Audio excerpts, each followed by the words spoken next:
Welcome to Season 2 of You and Me Kid, a podcast about starting and raising a family on your own, where I speak with other single moms, those still considering, and experts in relevant fields to give you a real sense of what the day-to-day experience of solo parenting looks and feels like. So wherever you are in the process, I hope this podcast provides some support, helpful info, and most importantly, humor. Thanks so much for listening. Now let's get to it. Hello! I'm so excited to share today's episode with you. I am talking to Amanda, who is an aspiring single mom, but who was actually a nurse when I was in the hospital having my daughter. Amanda told me when we met in the hospital that she was considering becoming a single parent, and then we reconnected because she delivered the baby of a friend of mine who is also a single mom, and that friend recommended this podcast to her. And she reached out and we finally put it together that she was actually there helping Ellie and I in our first 24 hours of life together. So I loved chatting with Amanda. She provides a lot of insight into the birthing and hospital process for both moms and babies, but also single moms and what she sees as a nurse, as well as all of the things that she's been considering as an aspiring single mom and where she is in the process. Amanda is just a ball of energy and positivity, and I hope you enjoy our chat. Okay, we just kind of started to get into it. So I am glad that we're now officially chatting because I want to make sure everything that we're talking about is recorded. So just to backtrack a little bit, as I was saying, I am pretty sure the last day of my birth, you were there as one of the nurses. You're a nurse, right? Are you an NP? Postpartum, okay. Mom, baby. Mm-hmm. Okay.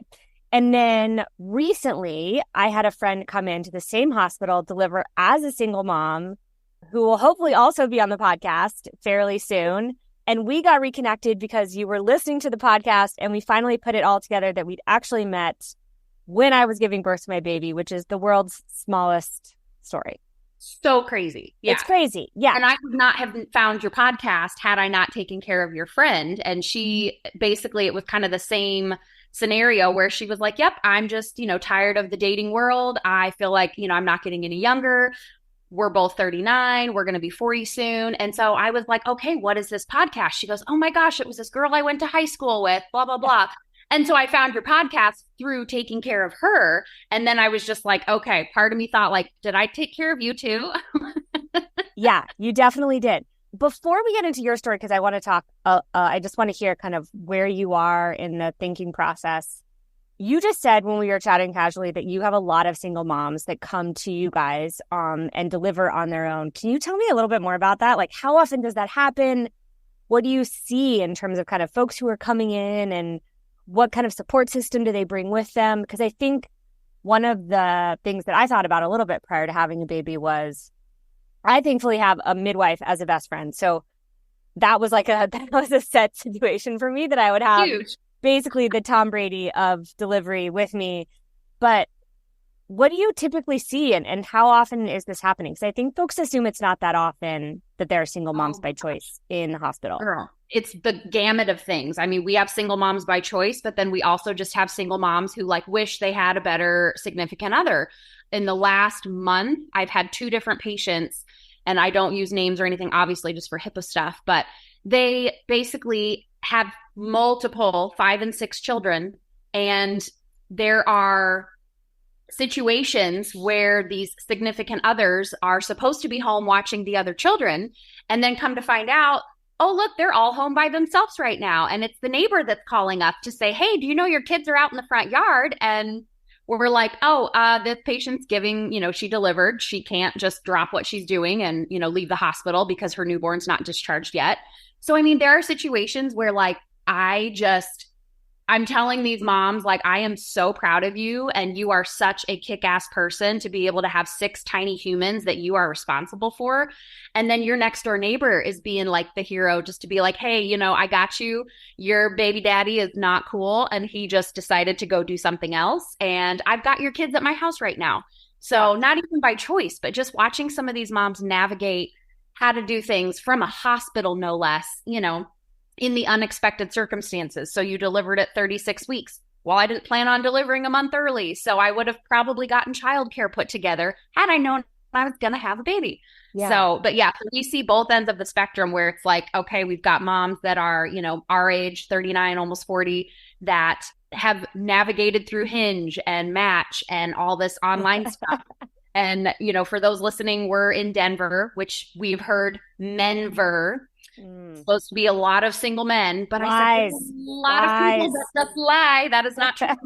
Or they just don't know what they want. They ghost you. They go on a couple dates, and we're just tired of having time wasted. And so I've gotten to take care of a couple of moms that first baby, 40, did maybe egg freezing mid 30s, and then, getting to reap the benefits now when they're just like, you know what? I just wanted to pull the trigger. I wanted to be able to do this and not keep trying to serial date through the online world and just do this, because you are a strong, independent human being, and you don't have to have a significant other or partner to be able to be a mom. Yeah. One thing before we get to kind of where you are in your process, the one thing that I thought a lot about when I was giving birth was, had I not had my best friend there with me,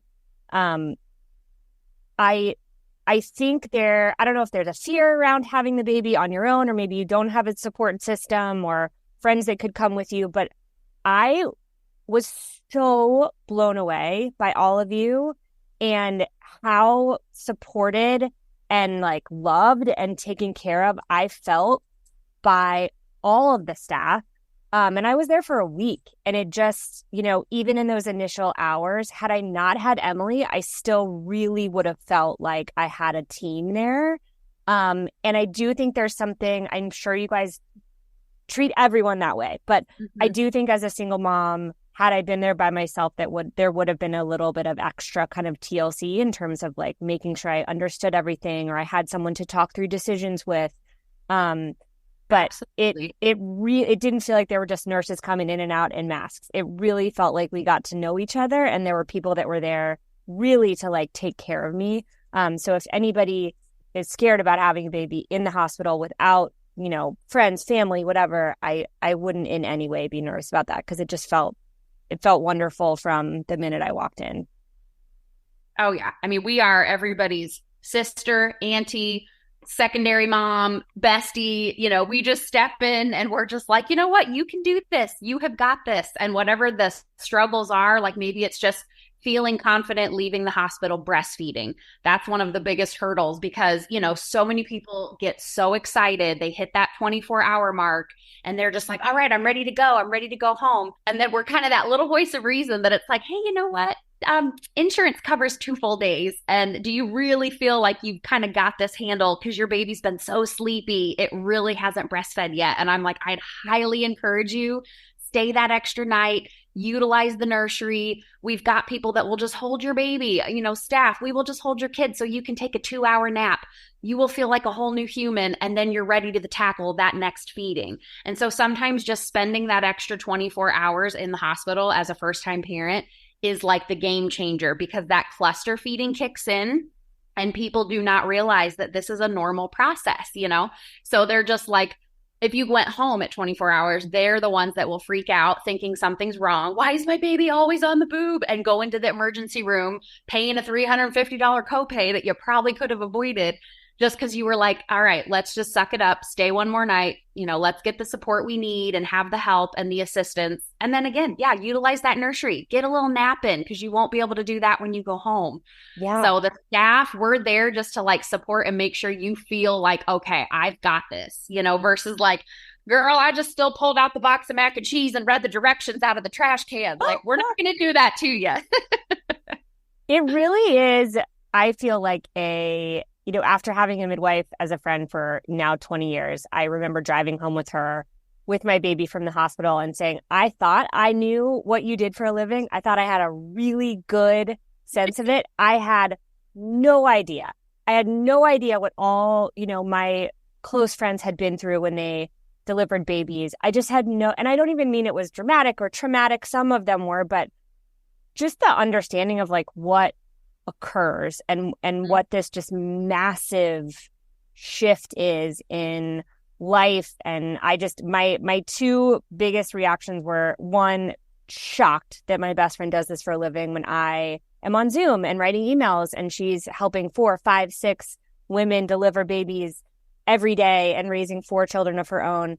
And the other thing was just like, oh my gosh, I wish I would have known better, because I would have stepped up in different ways to support the women in my life when they were going through this. But the point of all this is you guys are like magical, like angel humans, like dropped on the earth. Did this feel like a calling for you? Because it kind of feels like if you've chosen this path, it has to be, because holy hard job. Yeah, it is not for the weary. That is for darn sure. 12-hour and 13-hour shifts are very, very strenuous. And then the thing that most people don't see when we're dealing with Child Protective Services having to take away a baby, or you have a fetal demise and having to care for that, and the emotional strain, because it's like I go home at night and then I've got these images seared into my brain that I still have to try to sleep at night and then come back tomorrow. So it is definitely not for everybody. I knew early on I loved my church nursery. I'd volunteer and just hold little babies one Sunday a month. And I loved to babysit growing up. My mom was a pharmacy technician, and she had worked in the NICU, the neonatal ICU, and made all of their meds. So I knew like high school age, I kind of thought I want to work like kind of where mom's at, but I don't know if I want to do the NICU. A lot of alarms, a lot of beeping. And then mom baby was kind of like that halfway middle point where you still got to have the adult mom side and get to teach and bond with these new moms. And then you had the infant, which I absolutely love, because it's just such a fun, whether it's your first kid or your sixth kid, like every baby is so different. And it's like, it could be riding a bike all over again. But then we have some moms that they're like, well, my kids are 20 and 23, and then I got remarried, and this was our oops. And now I have a newborn, and I've not done this in 20 years. So it's just so fun to be able to support wherever stage of life these guys are in, and, however many kids you have, or whether it's your first. Everybody goes into it for a different reason. But like throughout the latter half of my career, I really, really enjoy just getting to teach. And like, whether it's just having these dads learn how to change a diaper or how to swaddle and get that little nice tight snug, because they're like, you guys just do it so much better than we do.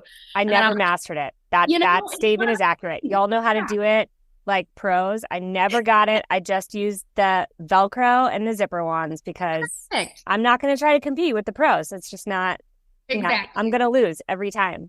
But like, never did I have a calling to be like on the burn unit or like a wound care nurse. Like, Lord Jesus, this was it.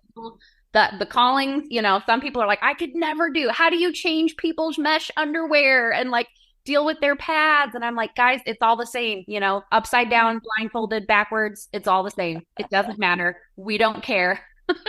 So you've been a nurse for 17 years, you said. When did you start thinking about having a baby on your own? I would say in the last 3 years. I think the pandemic really just kind of amped up the stress level. And I know, there are so many of my labor coworkers that have left strictly to have less stress in their life so that they're able to get pregnant, because the infertility with healthcare workers is like through the roof because of the stress that we deal with on a daily basis. Wow, I didn't know that. 5 and 6 coworkers that have since left to do other jobs in order to try to get pregnant. And then at the time, we did not have insurance benefits that went towards fertility stuff.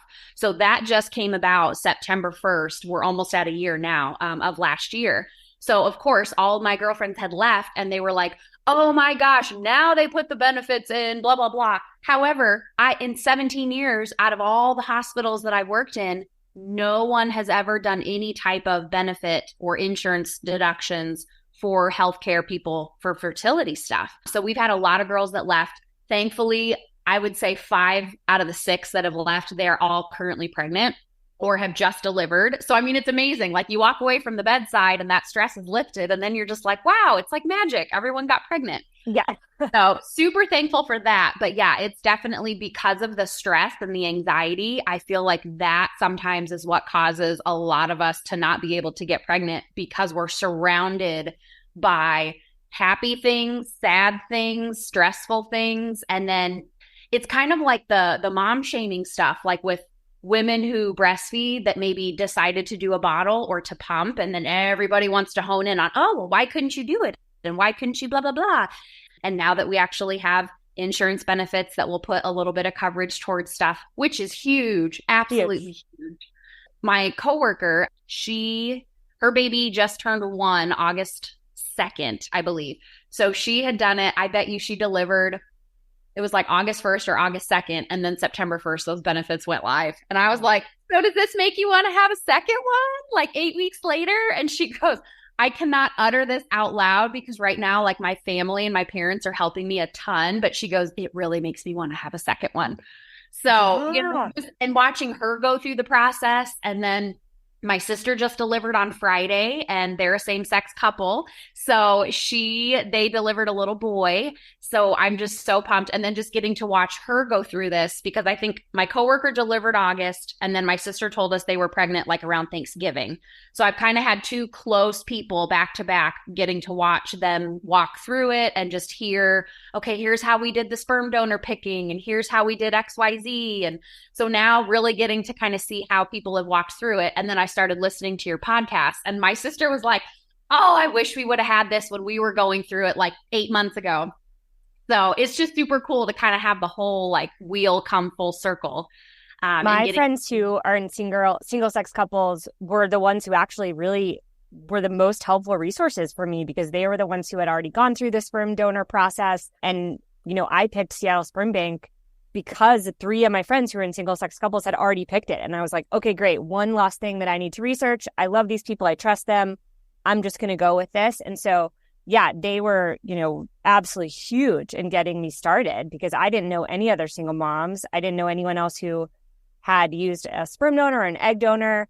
I think they were around. They just weren't talking about it maybe, or I just didn't know. And so I'm glad you've got some people around you that are helping a little bit. And you've already frozen your eggs. Is that right? Nope. I've done basically all of the testing and, did like the ultrasound to check the tubes, the ovaries, the uterus. My next step is basically pick a sperm donor. Oh my gosh. It's on. I'm thinking by fall, because my whole thought was, okay, I got to see Taylor Swift when she was here. So I was like, that'll be my one last hoorah. I'll get to drink alcohol, whatever.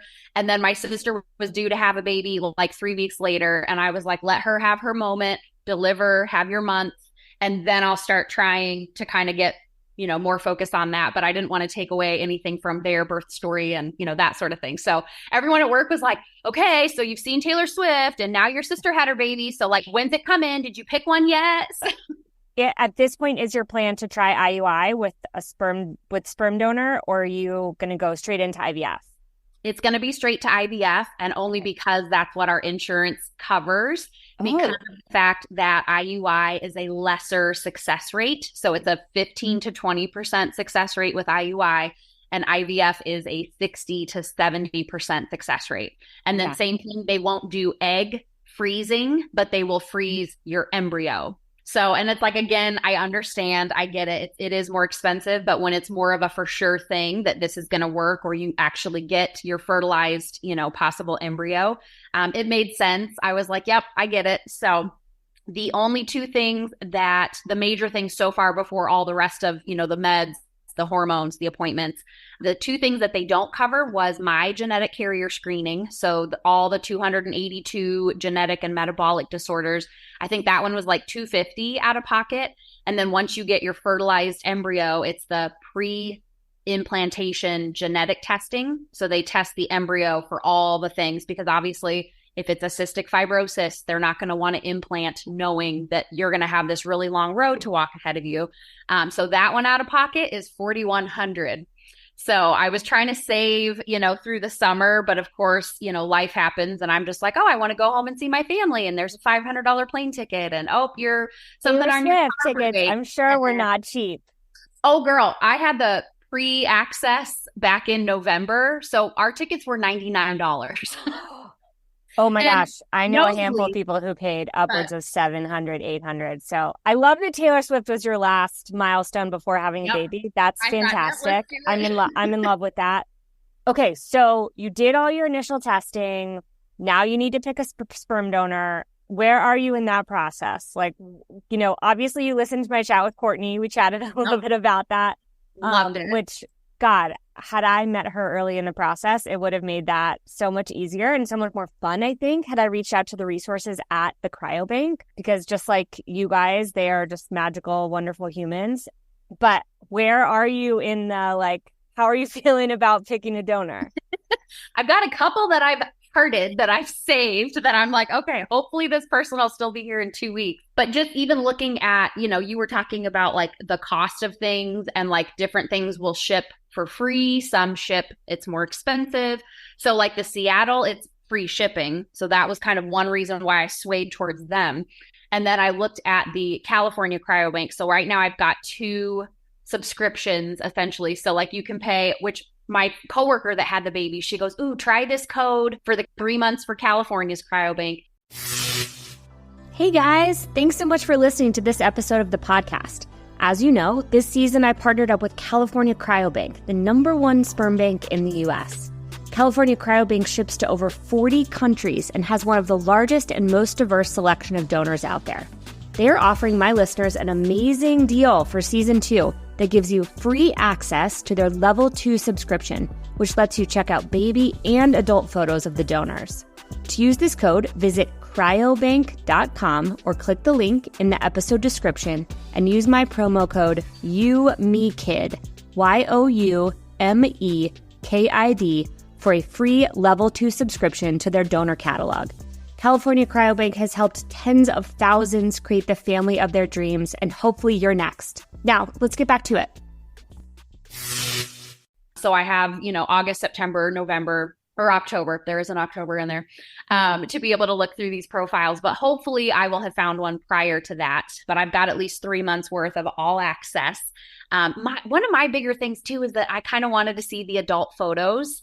Like my sister, their rationale was, we only wanted to see a baby photo. We don't want to see what he looks like in his adult, because what if I happen to run into this person at the airport and be like, oh my gosh, that's my sperm donor. I'm like, I don't even see my own coworkers at the grocery store. Like, how do you think you're going to run into your sperm donor? I'm like, that's insane. And just from my perspective, we see a lot of really cute babies that turn into not so cute adults sometimes. And you're just like, wow, so I kind of thought I'd rather see what an adult looked like, afterwards. But out of, maybe there's 250 donors, there might only be 50 that have adult pictures. And then the other one through California? That one is California. Okay, because Seattle doesn't do adult photos, I don't think. Yes. Okay, yeah, got it. So that was why I was kind of like, let's go with these 2. So one is free shipping, one is adult photos.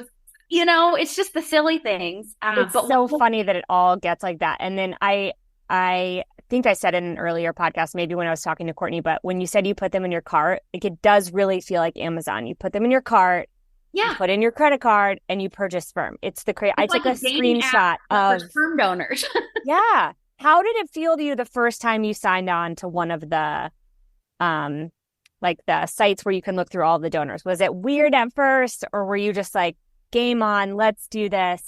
I think I was game on, and I did it when I was at work. So of course, all my coworkers, yeah, let me see, what is this? Okay, let's look at this one.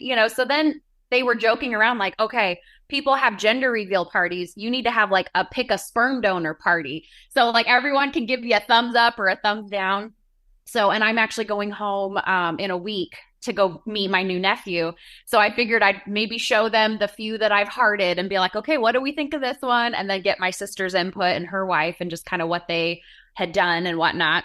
But the thing that I really loved about your podcast was you were talking about the recorded interviews and how, just in case, if it's an open donation to where when your kid turns 18, if they want to seek out their biological father, like to hear the sound of their voice and to hear that this is a genuine, compassionate, kind-hearted person.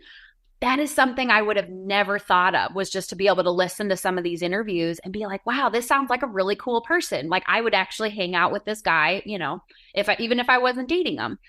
So just to put other things into the mix, instead of people getting so focused on, I want a specific eye color or hair color or race or whatever. A lot of that, yes, I would like a white dude, but the rest of the stuff, I'm like, it's kind of all doesn't really matter.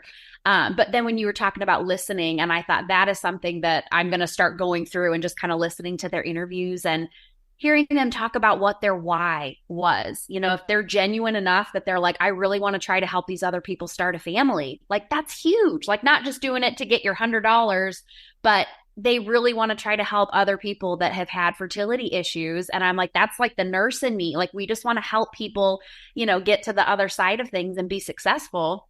So that was such a huge thing. And I was so thankful that I'm getting to hear your bits of podcast before I'm walking through the rest of the next steps. So yeah, I'm so glad that you have had a good experience with it, because I think it's really scary to a lot of people. And I certainly at first was listened to a couple, closed my laptop and was like, absolutely not. This was not right for me. And I had to revisit it, and I couldn't be happier with the way that it worked out. What I did also, with which you mentioned, was I sent I think my final 3 or 4 to a few of my best friends, and I didn't tell them who my favorite was. I had a clear winner at that point, but they do tell you to pick multiples because they go fast, right? And so I picked, I think 3 or 4. I sent them to my closest friends. I just said, hey, will you listen to these interviews and look at their profiles and tell me who you think would be a good fit for me? And not kidding, Amanda, all of them chose my guy. No way. Yeah. And I would have been happy with all 4. They were all strong. I would have been totally good with it. And they all picked the same one, not knowing. So it wasn't even a group email.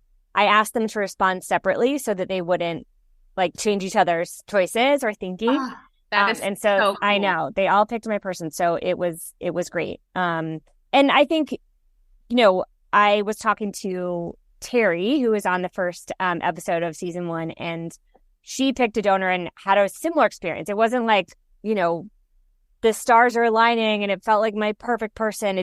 That's really not what I was looking for. I just was looking for someone who felt like a good fit and had the characteristics and the kind of values and just kind of optimistic, positive, kind vibe that I was looking for. And so I think it's important to maybe not set the expectation that the stars are going to align and, champagne's gonna pop and there's gonna be, all Taylor these amazing Swift glitter. Yeah, it's gonna be like, your donor soulmate. I mean, I hope that's what happens to you, but it's a little bit more just about kind of picking the right choice for you. And then I now know, having a baby, it's like they're just gonna be their own person anyway, and you're never gonna know the difference between your baby with donor A or your baby with donor B. Exactly. It's not like A plus Amanda equals one baby and A plus Amanda, B plus Amanda equals another baby.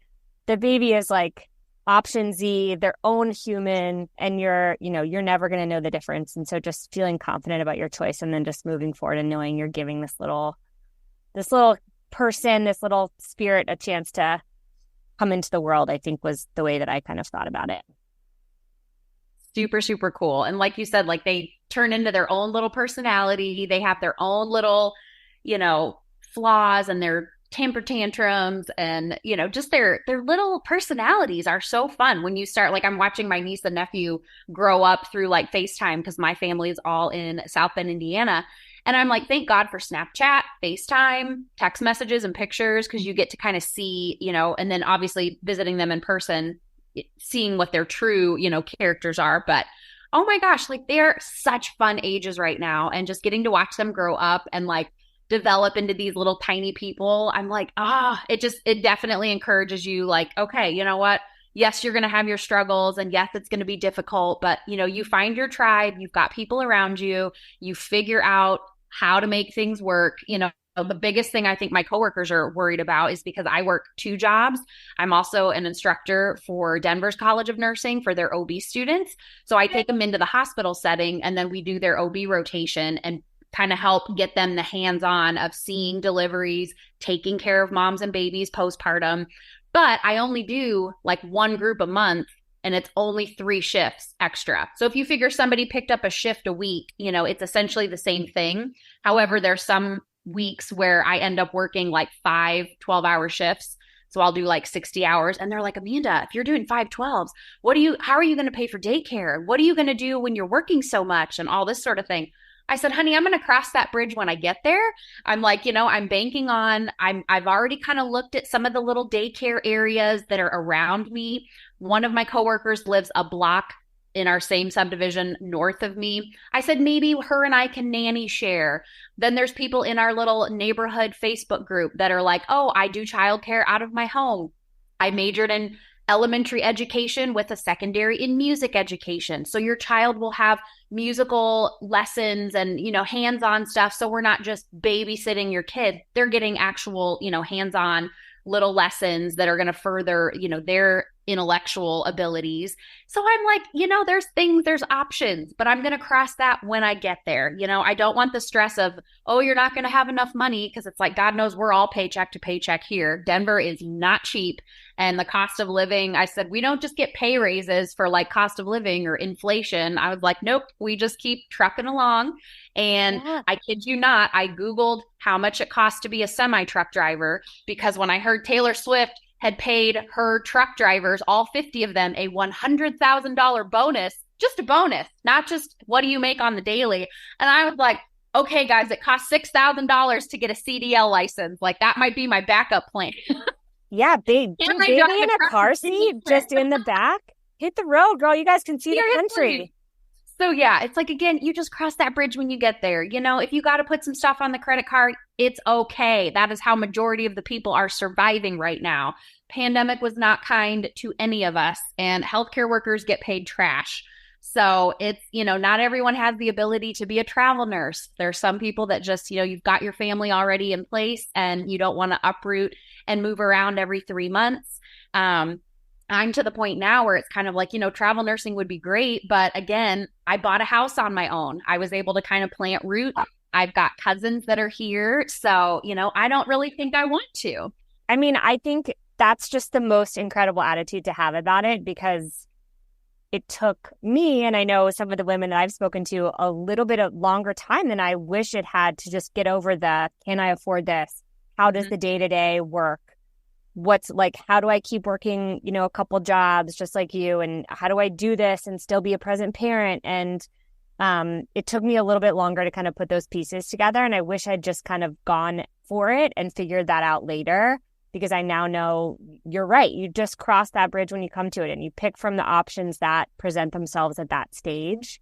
Mm-hmm. And so you're already miles ahead of where I was in this process at this stage. Is there anything that's you're still kind of wondering about, or you're just, is there anything you're still kind of like, wow, I wonder how I'm going to handle this as a single mom, or I wonder if this is going to affect another stage of your life, or like what's going through your head at this stage?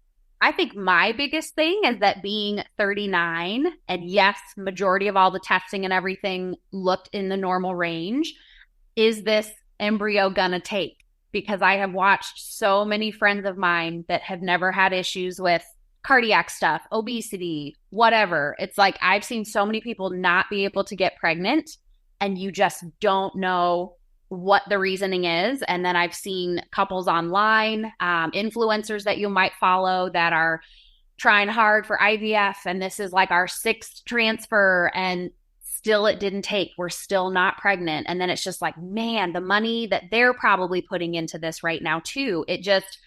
You just kind of have to go with the attitude that people always say, like, if you want to continue to keep saving for something until it's the right time, you're never going to do whatever you're trying to save for, whether that's take a huge vacation, have a child, put them in college. Like, you're never going to do that if you just keep thinking it's never going to be the right time. And so I've tried to go into it with just, okay, you know what? People have water heaters break. There's $3,000 on your card. Oh, your transmission goes out. There's another $3,000 on your credit card.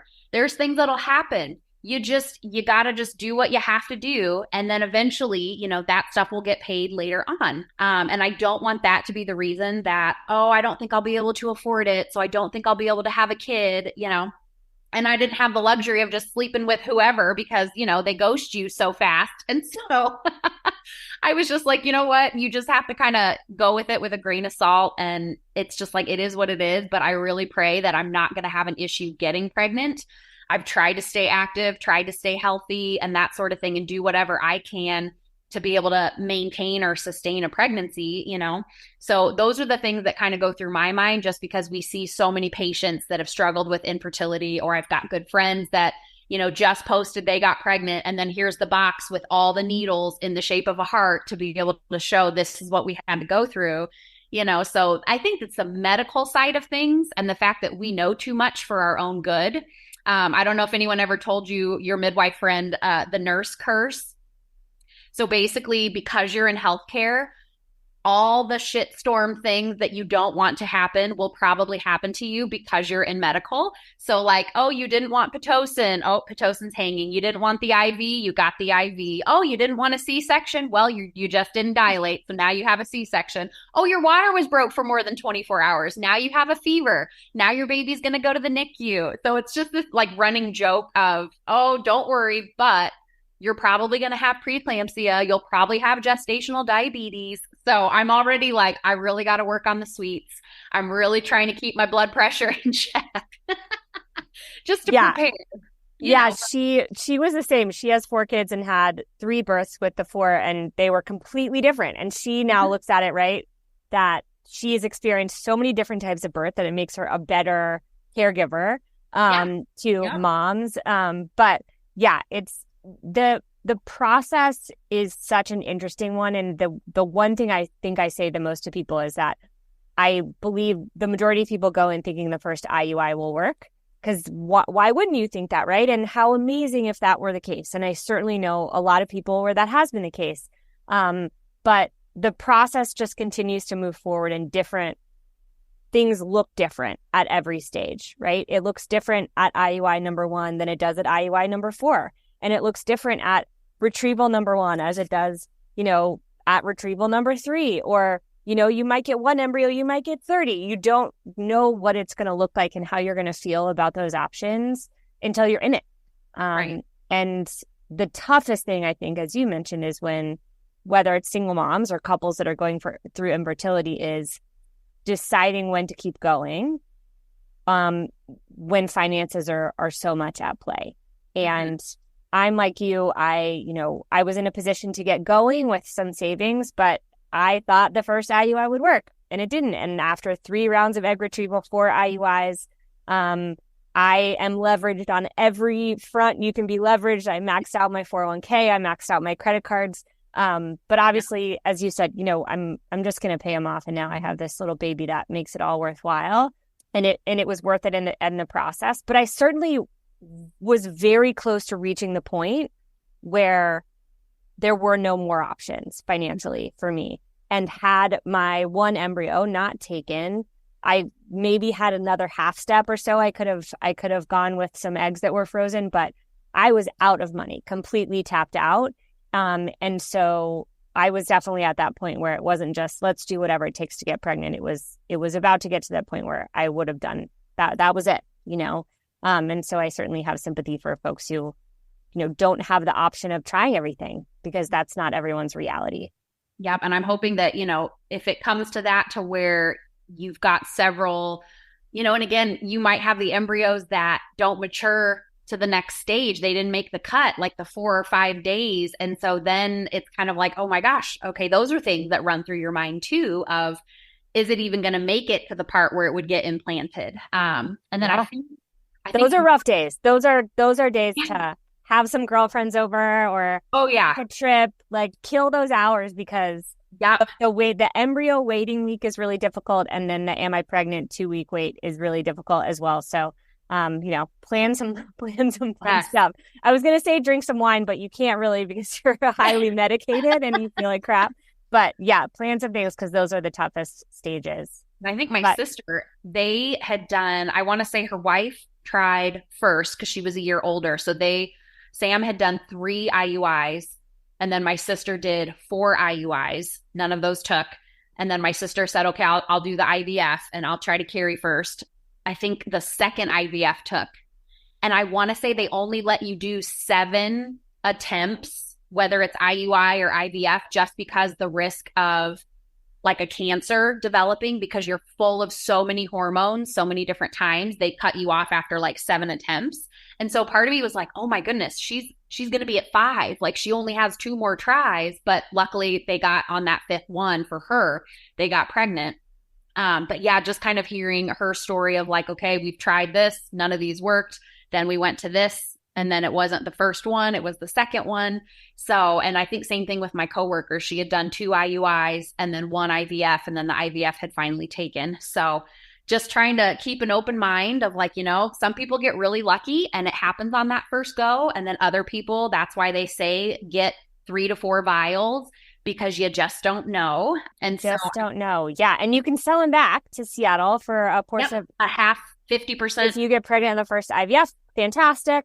And I think the other thing too that just thinking about is it really is a numbers game, right? So you'll have your eggs retrieved, you'll make those eggs into embryos, and just having some extra sperm even for that process is smart. Like just having it around, I think, is smart. So you don't have to start over from picking a donor. Right. And if you do, you do. But I think the 3 vial thing felt really good to me. I think that seems standard. That's also what Courtney said. I went through all of my vials, obviously, because I did so many different stages of this process. But, the other thing I'm wondering about you also is, you said you were on all the apps and you tried all the things and it just didn't, doing this the more traditional route of finding a partner and then having a baby wasn't just the way it worked out, right? Right. I've had a couple people assume because I had a baby on my own that it means I don't want a partner. And I have very quickly corrected them in that I am absolutely excited to meet my partner, to have someone to raise Ellie with. And I love relationships. I would love to be married. That is all. That's not by any means something that I feel like I gave up by having a baby on my own. But what's kind of your dream scenario of, are you looking for a partner? Is that something you want to do later on? Or does this feel like enough for you having a family? Oh, girl, I'm like, if God brings that right guy at whatever time he decides to come, I'm like, that'll just be icing on the cake. Yes. And again, I had been engaged before in the past, like in my mid-20s, was almost engaged a second time to a different person. And when you know that like this is not the right person, I don't want to settle and get married just for the sake of getting married because that's what society says you're supposed to do. And I mean, I could have had that, but then I thought, would I even be a happy person? Would I be happy in that marriage? And so those are other things that I kind of looked at as well that I thought, my life could look totally different right now. And I wouldn't be in the position or be the person that I am had I not walked through those harder things, giving somebody a ring back and then watching all your other friends get married and that sort of thing. So yeah, it's not that I didn't put in a good effort, the good old Girl Scout try, but it's just like, so many guys here, they might put, oh, I'm looking for a long-term relationship, but then they get there and they're like, actually, I don't know if I have time to date. Or, I'm trying to give people grace with, you've already got kids thrown into the mix. Like if you've got kiddos, we can meet at Chick-fil-A and just have like a coffee date and your kids can play in the plaything. And then, a week later, I just don't know if I'm going to be able to do it with my 2 kids. And I thought sometimes it might take them getting back out there or figuring out if I can try to date. And maybe I was the guinea pig. I just feel like I keep being the guinea pig for some people. But, I was just got to the point where I thought, all right, this last person I dated, it was like 6 weeks, met his 2-year-old, felt like we were invested and had, a good connection. And then he had gone on vacation, went to Italy. We talked every day, sent me pictures every day of what he was doing. And this is so fun. And I can't wait to come home and then we can make this drink together or do this or that. And then it was like, he gets home, radio silence for 2 days. And then all of a sudden I get I think I just want to be friends text message. And then you're just like, way to string me along for 6 weeks. Thank you for wasting that time. So next time, don't introduce your 2-year-old to somebody if you're not sure you're going to be like having a thing with them, So just after that one, I was just like, all right, I'm done. I'm not unpausing my profile. It's just going to stay paused. I'm just going to start looking at doing my own thing. And you know what? Whatever God puts in my path after the fact, that'll be icing on the cake. Yeah, that's how I see it too, which is just, I definitely want it. I'm excited about it. I have no fears that at some point it will happen and somebody great will come and somebody probably even greater now because I have this totally different lifestyle and this tiny little human with me. And I think that will I really believe that attracts a different type of person than maybe the person we would have dated before. And I like that other person better. I like, someone who is ready to be a dad or who's already a dad or loves the idea of having a baby. Like that's just so attractive to me. And I also feel, I would say on a daily basis, just so much kind of empathy and heartbreak for the people that I know that are maybe getting divorced and looking at a future of maybe sharing their child with somebody or sharing custody. And there's, both sadness for them and I'm grateful that, I didn't just have this baby with whoever because I don't want to share her. I want her all to myself. I don't want to fight for custody of her. And that feels like a little bit of an added benefit of going at it this way, which is regardless of who comes into my life in the future, it's her and I. And we're going to do this. And as you said, they are only going to come in if they make our life incrementally better. We don't need them for anything specific. It's not a missing puzzle piece. It's just icing on the cake, as you said. And it takes all of the weight off of dating for me, all of it. It just makes it, I'm not going to say fun, but it makes it just something that I'm looking for to make my life better instead of kind of this more belabored, dreaded thing that I need to do to, the means to the end of having the family. Yep. And then part of me, I was just kind of super excited because, whether you have a boy or a girl, I kind of thought, you know what, that's carrying my dad's last name down another generation line. So that's kind of another added bonus. And one of those things that like you don't think about, but then it's just like, well, there's another win, whether it's a boy or a girl, Yeah. So super cool. But, and then I didn't know too, did you pick if it was a boy embryo or a girl embryo, or did you have a surprise? I had one embryo. So I only had one embryo out of 3 rounds of making embryos that made it. And it was a girl, and that's my daughter. Okay. So that's the I've talked about this so much in the podcast, but the numbers game in IVF is a real mental battle. Yep. And they're going to tell you what you should think is important. But if there's any advice I can give you on the IVF path, it is don't think that hard about it. Don't let yourself go on that up-down roller coaster of, oh, I only have 6 and I wanted 13, or I only have 2 and none of them are going to be viable, because I spent 2 years getting numbers that I was not excited about. And literally all it took was 1. And I did not, I was terrified that it wasn't going to work, and it worked. And that was just my reality. But I'm glad I didn't really ride the wave of the numbers, because there are a lot of them every week, every ultrasound, there's just a lot of them. And so I would say as much as you can kind of float above the fray of that is the best, because you just don't know. You just don't know till they are implanted and you see what happens, But if you have multiples, you can pick. I think there's like 3 camps. One is let the doctor pick based on the quality of embryo. The embryos are graded like school grades. Yes. ABC, double B, double C, double D, or something like that. So I think some people do pick the most viable embryo based on the health of the embryo, and the grade, or you can let the doctor pick and not know if you're having a boy or a girl, just like anybody else finds out at 20 weeks. So totally up to you. But I only had one, and I could have left it to be a surprise. But at that point, I'd been through so much that I was like, give me some fun news. I need something fun to be excited about. So I knew it was a girl going in. Oh, that's awesome. Yeah. So you just did your blood work. New nephew was born. Taylor is over. It's like full on game time to jump in and have kind of probably a pre-IVF appointment with your doc and start getting those meds, start getting those shots rolling. Yeah, it'll end up being, I'm assuming I'm going to hopefully have something narrowed down when I get back from Indiana, and then, kind of send it to my coworkers and say like, what do you think about this one? And then basically set that next appointment to figure out, okay, do I need to ship it to Shady Grove Fertility, or do we need to, do the meds first, and that sort of thing. But yeah, it'll end up being doing the meds and then hopefully egg retrieval and just kind of going from there. Oh my God, get it rolling through the holidays. I love that. And you like your fertility team? Yeah, so far I've felt really supported, and just, any email questions that you have, you can send them or send it like in a little chat. So just little stuff along the way. If I've had questions about, they've been very supportive. And so far, you're a nurse, so I feel like you're going into this with like a much more kind of in-depth understanding of the needles and the meds and the mixing and the whole like Bill Nye science guy of it all, which took me just a little bit to get used to like mixing my own medication. Like I was in some sort of crazy chem lab.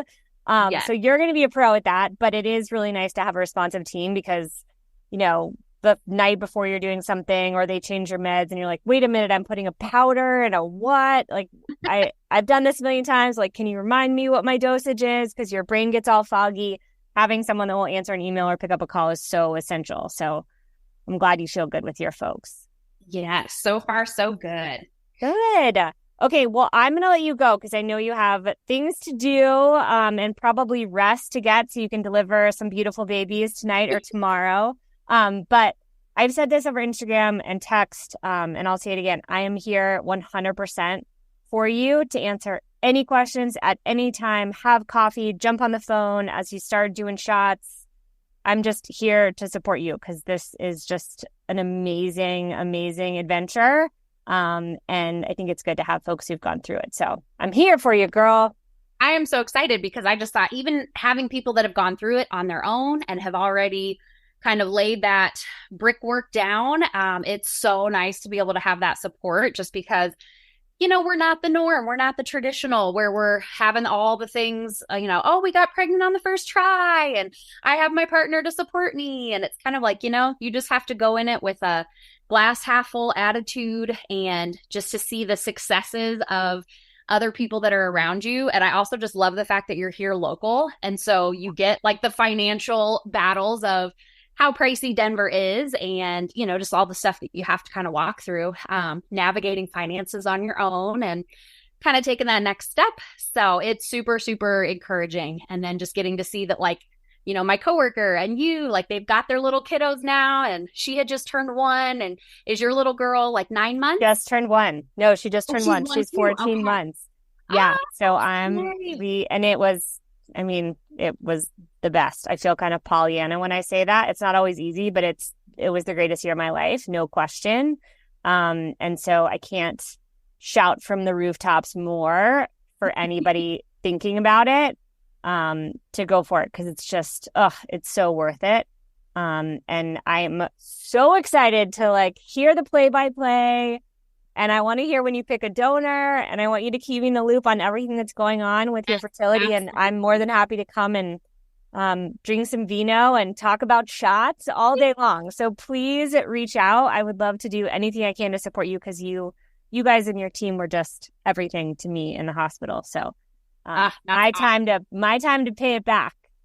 Well, I absolutely love that. And yes, like you said, I mean, I feel like I, know you for 10 years, but it's one of those things that sometimes, God will put other people in your life at different seasons and to help you walk through things. And you're just like, wow, I would have never, this person was such a huge support in such an important time of my life. And, I feel like whether you are spiritual or religious or not, it's just, sometimes God does things for reasons when you think I have walked through the hellish of holes, but on the end of it, you're going to have something so exciting. And I've heard nothing but amazing things from my other single mom friends that are just like, I would do this 1,000 times all over again because being a mom is like the single greatest blessing that they've gotten to experience.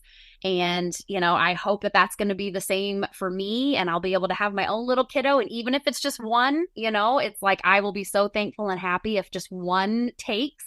So fingers crossed. Fingers crossed. Well, reach out with anything. I'm so excited for you. And thank you so much for chatting today. I really appreciate it. Thanks so much for listening to today's episode. I hope you enjoyed it. For more information about the podcast or me, go to youandmekidpod.com. See you soon. Thank you for listening to this episode. If you or your company are looking to jump into the podcast world, now is the time. The Plug Agency is here to connect you to the full power of podcasting. You just record and leave the rest to us. The people are listening, and want to hear from you. theplug-agency.com. That's theplug-agency.com. Click the link in the episode description for an exclusive offer.